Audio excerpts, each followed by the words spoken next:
Kini ang Atraka Balita 943. Laing nga lokal nga balita. Human sa paghurar, pagpaila o pagduso sa sertipiko di kandidatura ang mga maninguha nga mahimong opisyal nga kandidato karon sa sunod tuig 2022 sa national ug lokal nga eleksyon.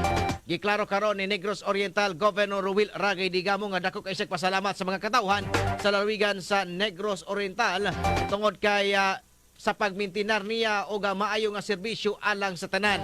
Supala pa niya Governor Digamo nga ko na mag-eleksyon kini ugma dako gihapon siya glabaw tungod kay nakita niya ang iyang unofficial nga survey. Nugang pa ni Governor Digamo nga iya kini nga gimintinar tungod kay sayod siya nga ang katawhan dili lang kini siya manaad kay nagtrabaho naman siya isip amahan sa probinsya sa Negros Oriental. Ani ang pamahayag ni Negros Oriental Governor Ruel Ragay Digamo. Dako kayang suporta sa katawhan sa Negros Oriental. Kaya nakakita na po ko sa survey.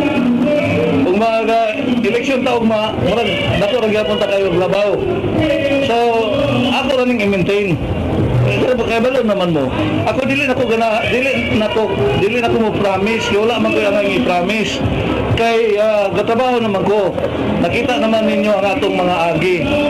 Pero kanang atong mga kaatbang, sige pa naglibot-libot sa probinsya, aron mo saad.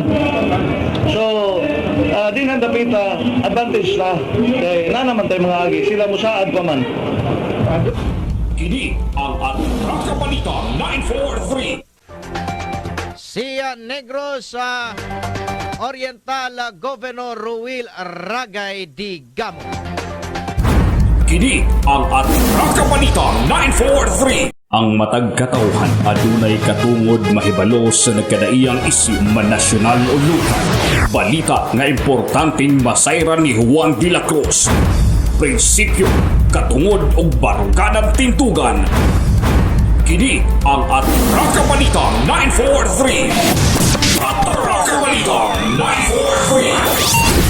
Programa ngang tungong ug tuyo mao ang pagpahibalo sa katawhan. Atraka Balita 943. Serbisyo publikong wala ipinili. Atraka Balita 943. Atraka Balita 943. Sa inyong mga radyo, Lunes hangtod Biyernes, alas 6:30 hangtod alas 8 sa bunta diri lamang sa pinakapatas nga sibiyahan 94.3 City Light FM at Atraka Balita 943.